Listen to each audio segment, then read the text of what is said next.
2024 में होने वाले लोकसभा चुनाव से पहले कांग्रेस भारत न्याय यात्रा निकालने का ऐलान कर चुकी है। यात्रा को राहुल गांधी की भारत जोड़ो यात्रा का दूसरा वर्जन कहा जा रहा है। 14 जनवरी 2024 से शुरू होने वाली इस यात्रा से पार्टी चुनिंदा 100 सीटों पर फोकस कर 2024 के लोकसभा चुनावों के लिए लक्ष्य साध रही है। 67 दिनों में 14 राज्यों और 6,200 किलोमीटर की दूरी तय करने वाली इस यात्रा का रूट भले ही पार्टी की ओर से अभी तक जारी नहीं किया गया हो, लेकिन उद्देश्य जरूर साफ है और वो है आम लोगों को राजनीतिक, आर्थिक और सामाजिक न्याय दिलाना। अब ये यात्रा किन 100 सीट्स पर फोकस कर रही है, आइए जानने की कोशिश करते हैं इस रिपोर्ट में। नमस्कार, मैं हूं कीर्ति और आप देख रहे हैं न्यूज़ तक। राहुल की इस यात्रा को लेकर सोर्सेज के हवाले से भी बड़ी खबर आई है। यात्रा के फाइनल रूट मैप को लेकर 4 जनवरी को 14 राज्यों के 14 पार्टी अध्यक्ष और सीएलपी लीडर्स के साथ खास बैठक बुलाई गई है, जिसमें यात्रा का फाइनल रूट मैप तैयार किया जाएगा, जिसे 8 जनवरी को जारी भी कर दिया जाएगा। इसके बाद 12 जनवरी को यात्रा का थीम सॉन्ग रिलीज होगा। इस जानकारी के बाद चलिए उन 100 सीटों को लेकर बात करते हैं। कांग्रेस सूत्रों के मुताबिक राहुल गांधी की यह यात्रा पूरब से भारत के उन 100 सीटों को कवर करेगी जहां 2019 के लोकसभा चुनाव में कांग्रेस हार गई थी। शुरुआत कर रहे हैं यहां पर मणिपुर से और उसके बाद नागालैंड, असम, मेघालय, पश्चिम बंगाल, बिहार, झारखंड, उड़ीसा, छत्तीसगढ़, मध्य प्रदेश, उत्तर प्रदेश, राजस्थान, गुजरात और इस यात्रा का आखिरी पड़ाव होने वाला है महाराष्ट्र का मुंबई, जहां पर यह यात्रा समाप्त हो जाएगी। सबसे पहले बात पूर्वोत्तर की 4 राज्यों की, जिन पर खास फोकस है। इन 4 राज्यों में पहला राज्य मणिपुर होने वाला है। मणिपुर के बाद मेघालय, नागालैंड और असम। यहां पर कांग्रेस को उम्मीद है कि वो बेहतरीन परफॉर्मेंस कर पाएगी इस भारत न्याय यात्रा के बाद। सबसे पहले बात कर लेते हैं पूर्वोत्तर के 4 राज्यों के बारे में, जहां पर शुरुआत मणिपुर से होने के बाद नागालैंड, असम और मेघालय जाएगी। कांग्रेस को उम्मीद है कि इस पूर्वोत्तर राज्यों में, इन 4 पूर्वोत्तर राज्यों में कांग्रेस जो है वो बेहतर परफॉर्म कर पाएगी लोकसभा चुनावों को लेकर। बता दें कि 2019 में कांग्रेस को 19 में से 4 सीटों पर जीत मिली थी। इन चारों राज्यों में 19 लोकसभा सीटें हैं, जिन पर कांग्रेस को 2019 में 4 सीटों पर जीत मिली, जबकि 11 सीटों पर पार्टी दूसरे नंबर पर रही थी।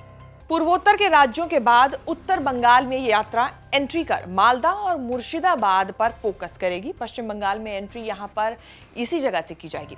2019 में मालदा और मुर्शिदाबाद जिले की सीटों पर कांग्रेस ने, आपको बता दें, ठीक ठाक परफॉर्मेंस किया था, अच्छा परफॉर्मेंस किया था। राहुल गांधी की न्याय यात्रा कूच बिहार से पश्चिम बंगाल प्रवेश करेगी।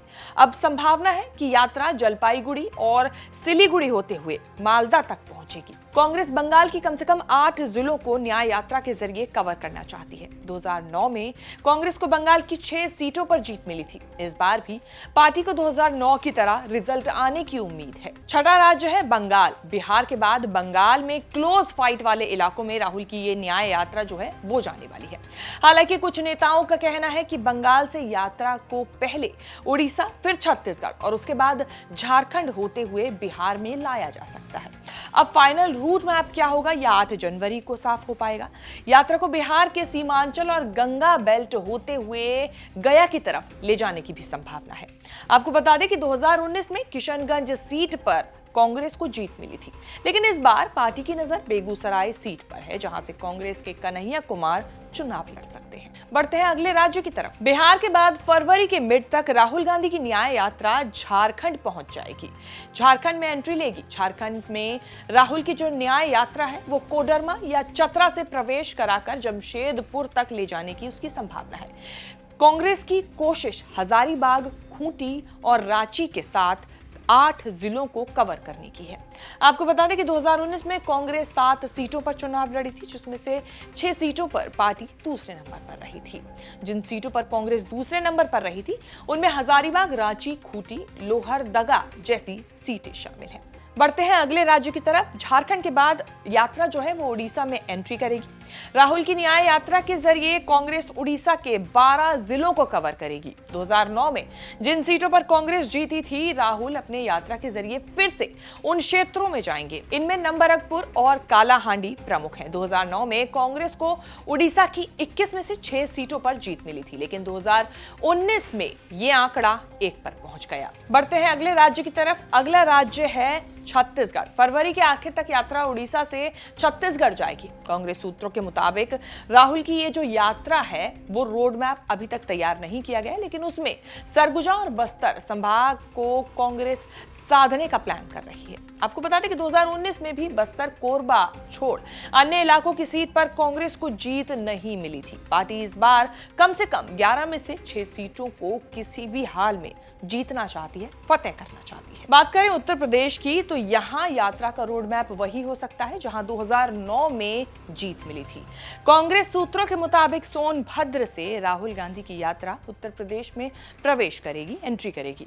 यात्रा के जरिए पार्टी 12 जिलों की 15 सीटों पर जनाधार मजबूत करना चाह रही है। इनमें उन्नाव, प्रतापगढ़, अमेठी, रायबरेली जैसी कई प्रमुख सीटें शामिल हैं। 2009 में कांग्रेस को इन सीटों पर जीत मिली थी। इसके बाद रुख करते हैं मध्य प्रदेश का, जहां विंध्य और चंबल पर पार्टी का ज्यादा फोकस रहने वाला है। मार्च के पहले हफ्ते में राहुल गांधी की यात्रा मध्य प्रदेश पहुंच जाएगी और विंध्य और ग्वालियर के साथ चंबल में लोकसभा की करीब 8 सीटों पर फोकस करेगी। विधानसभा चुनाव के बाद जो नए समीकरण बने हैं, उससे पार्टी को बेहतर परफॉर्मेंस की उम्मीद है।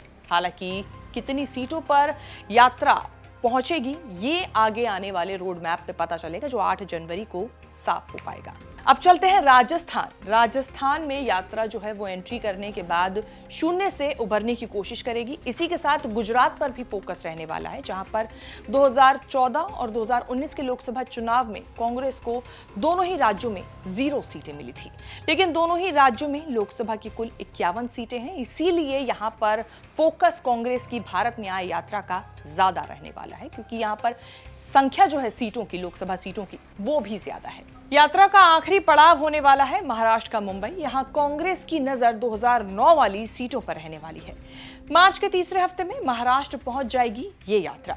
कांग्रेस यात्रा के जरिए गठबंधन में ज्यादा से ज्यादा सीटों पर दावेदारी करने के लिए ये यात्रा महाराष्ट्र के मुंबई भी लेके जा रही है। इस यात्रा के जरिए पार्टी को उम्मीद है कि 2009 जैसा परफॉर्मेंस कांग्रेस का जो है, वो यहां पर महाराष्ट्र में एक बार फिर 2024 के लोकसभा चुनावों में मिल सकता है। इसी उम्मीद से ये 14 राज्यों में यहां पर जो कांग्रेस की भारत न्याय यात्रा है, भारत जोड़ो यात्रा का जो दूसरा वर्जन भी बताया जा रहा है, ये गुजरने वाली है। 67 दिनों में 14 राज्यों को कवर करते हुए ये यात्री जो है राहुल गांधी के साथ जो निकलेंगे, वो 6200 किलोमीटर की दूरी तय करेंगे। भारत जोड़ो यात्रा जरूर पैदल चलकर तय की गई थी, लेकिन इस बार जो ये यात्रा है वो बस और पैदल चलकर दोनों ही तरीके से कवर की जाएगी।